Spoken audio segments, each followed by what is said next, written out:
Hello everyone, welcome to my YouTube channel, known as Lone Wolf. I'm going to be doing a Halloween special. I'm going to be trying to do Martha is Dead again. I didn't get to do it last time because the save file corrupted and I gave up on it. I tried to do this last October and I got to like the 5th chapter and it just didn't want to save anymore. So, and I couldn't progress any farther. So I just uninstalled it and just forgot about it. So I'm going to do it again today. I'm going to start it earlier this time in October to see if I can get it done before Halloween this time. Because I only left myself like a week to get it done last time. So it is a spooky game. It's about murder. It's also about deranged people and people that need to seek help if they're feeling this way, obviously. But I'm not going to spoil it right now, so you guys can check it out, watch it, and if you're interested, keep following the story as it unfolds here on this channel. Yeah, so Martha is Dead. If you guys watch and enjoy, as always, subscribe to the channel so you can see more of this Halloween special or any other variety games that I play. So the variety of games I play is like survival games, story-rich games, lots of simulators, obviously, because there's simulators on my channel already. And yeah, I think we're good to go with the game here. All right, everything is set up, ready to go. Hello, everyone. Here we go. Martha is Dead. I fixed the audio problem. Okay, there'll be a blooper at the end of what happened. We're gonna get started so we don't get shut off because of the music.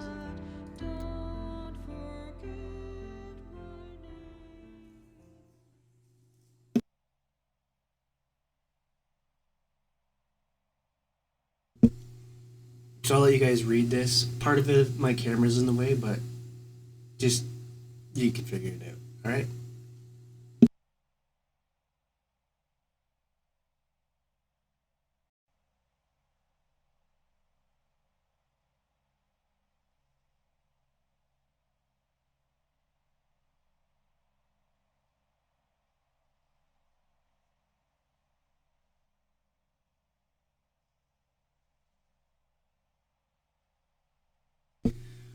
So basically, what it's saying, if you're a kid under 18, do not watch this video.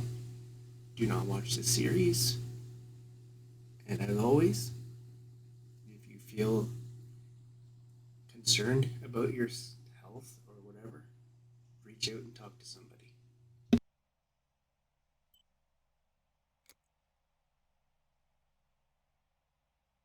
Again, as it says right here, if you know someone that's struggling, information and crisis resources are available at this website right here.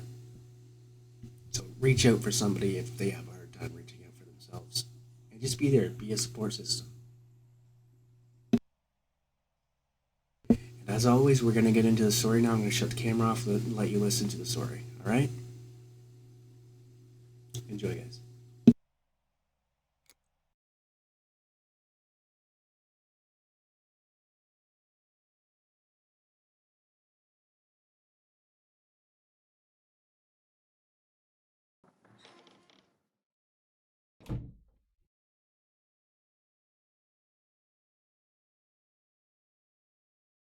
Ciao, I'm Julia K.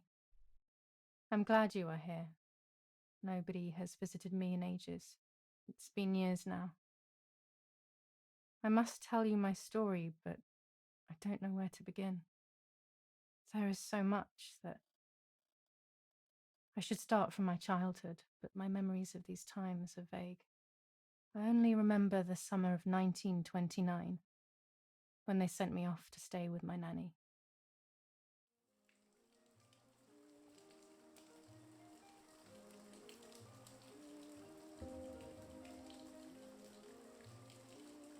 Nanny, will you tell me the story of the White Lady? No, little sparrow. Not tonight. A fog is coming, see? Yes. I know that when it's foggy, the lady kills young women. But why is she so evil? You see, Julia, pain and suffering can make us do evil things, even if we're not actually bad. Just like soldiers have to kill other soldiers. I like the lady, I've decided, Nanny. She must be in so much pain. The poor dear. She still scares me a little, though. Soon I'll be a young woman, and she could kill me. Does she kill those who love her? Of course not. That makes me feel better because I love her. But what about Martha? Would she be in danger? Your sister is with your mother, so do not worry. Do you miss them? No. I mean, yes, I miss Martha a little, but I love spending time with you. Now, go to sleep, little sparrow. It's getting late. Okay, Nanny. I'll go to sleep and dream of the lady. Was she beautiful? She was beautiful. Yes, very much so. Then she'll be beautiful in my dreams. And will I be beautiful just like her? You'll be even more beautiful. Listen, Nanny. Since the lady won't harm me because I love her, and since you're not a young woman, could you tell me her story, even if it's foggy outside? Please. Oh, please. Then I'll sleep. I promise. Oh, all right. You always get your own way.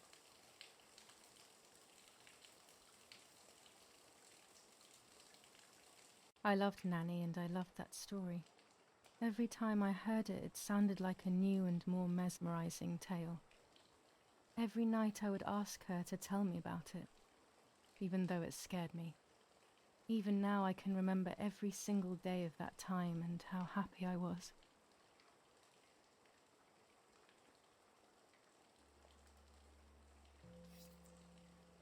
According to an ancient legend, the lakes of the area are haunted by the spirit of a young woman who was killed by the man she loved.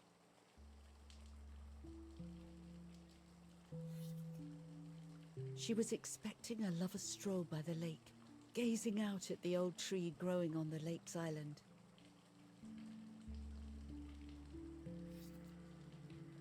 So much hope and desire, but death, not love, was awaiting her.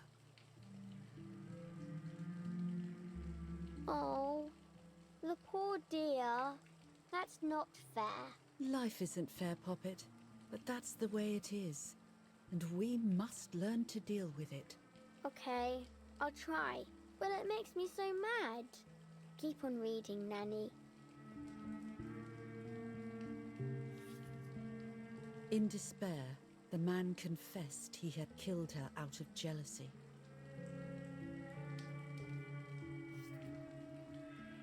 So he was hanged on the small island, in the middle of the very same lake where he had killed the girl.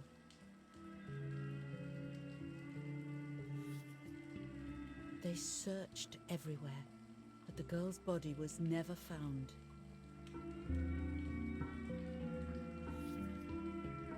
Since then, her spirit, known as the White Lady, has been imprisoned in the depths of the lake. She grieves eternally for the loss of the man she loved. When fog arises, the White Lady is known to leave the waters of the lake and roam the woods, looking for her long-lost love in vain. Within the fog of dawn, hunters have claimed to hear the wailing of a woman in the distance.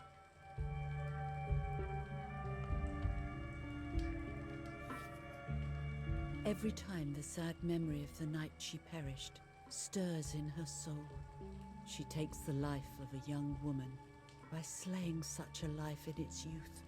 Even just for an instant, the lady feels free from the burden of her pain.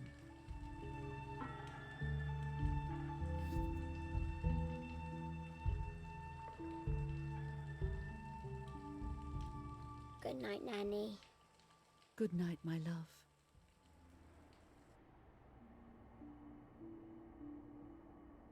I spent almost 3 years with the nanny, but when I came home, I quickly forgot how to be happy. My memories do not return until 15 years later, in 1944, when I stayed in that house. I enjoyed setting up cameras in the woods by the lake. My father created a device that attached to the cameras. It would make them take pictures at set intervals. I was trying to photograph animals, or whatever else was in that damned place.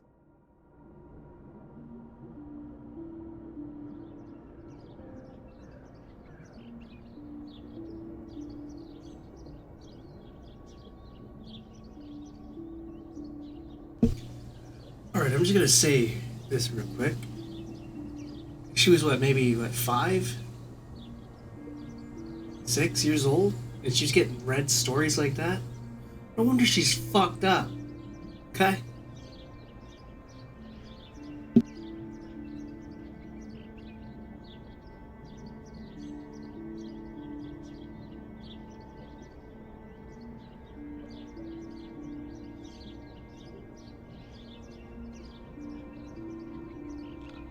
Reel off the film.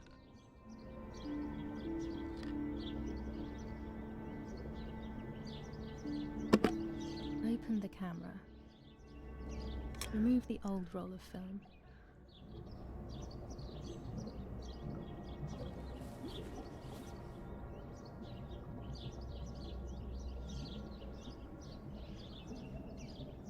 Put the new film in.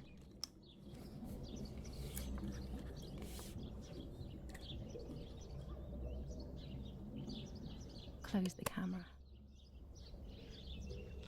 Load the film.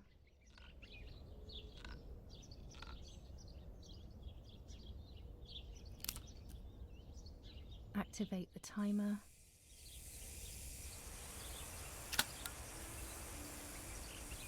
Almost ready. Now to bring the image into focus.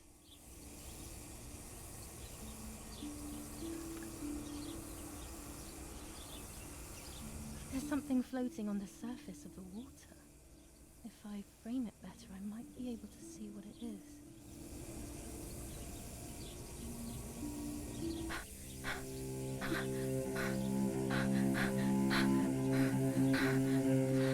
What? Is that a person? I must help them.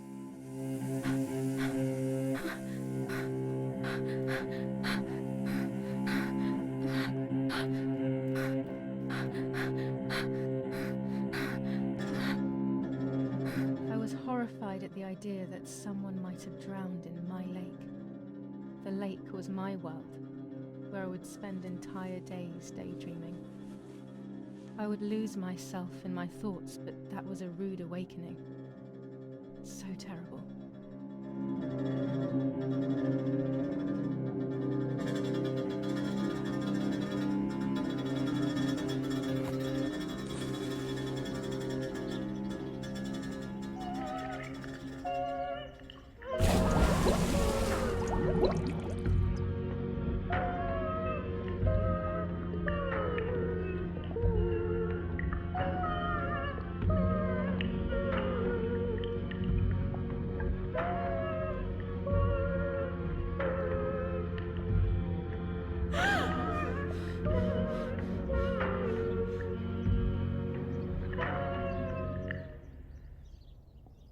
I instantly noticed that the person was wearing one of my dresses.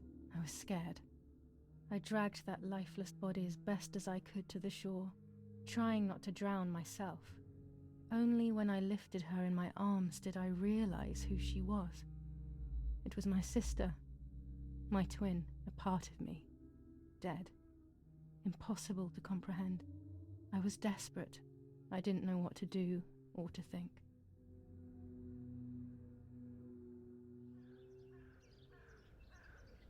I have to stay calm. Martha is not dead. It's not possible. It's not true. There's no need to worry.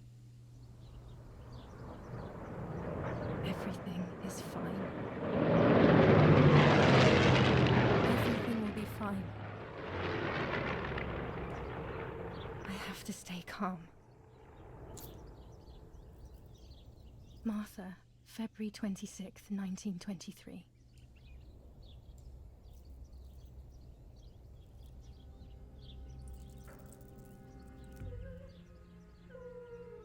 Is everything okay?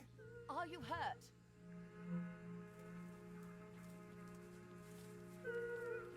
What are you doing? Go, Eric! Run! My parents ran towards me. My mother hugged me. She, who detested me, was now cuddling me. Her warmth filled me with life, and the pain became bearable. I felt protected. Martha, are you okay? She asked me, speaking slowly in order to let me read her lips. She thought I was deaf. She thought I was Martha. I didn't want the moment to fade, so I meekly nodded my head. I didn't realize I had done something that couldn't be undone. I would have to pretend to be Martha forever.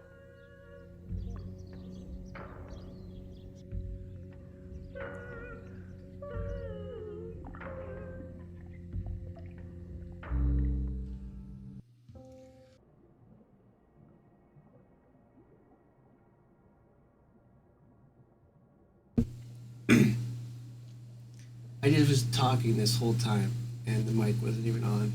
Okay, so anyway, what I was saying was, so far we've done the prologue, chapter 1, and we're finding out that Julia was sent off to live with the nanny, but not Martha. And then when Julia came back to live with them, something happens to Martha. And now Julia is pretending to be Martha, and she's loving this feeling of love because her mother was always disliking Julia. So where do you think this is going? Do you think Martha did it? Or I mean Julia did it? So that she could pretend to be Martha and get that attention she needed as a child that she didn't get from her mother? So we're going to continue this and figure what actually happens, because I did not beat this game because of the game saves corrupted every time I tried to save it. So I did a whole sweep of this game file. The game files, deleted everything and started fresh. I'm going to make sure that it doesn't corrupt this time, because I've got a new computer now. It shouldn't mess up this time. Anyways, guys, what do you think? This is pretty fucked up so far already, and we're only a prologue and a chapter deep.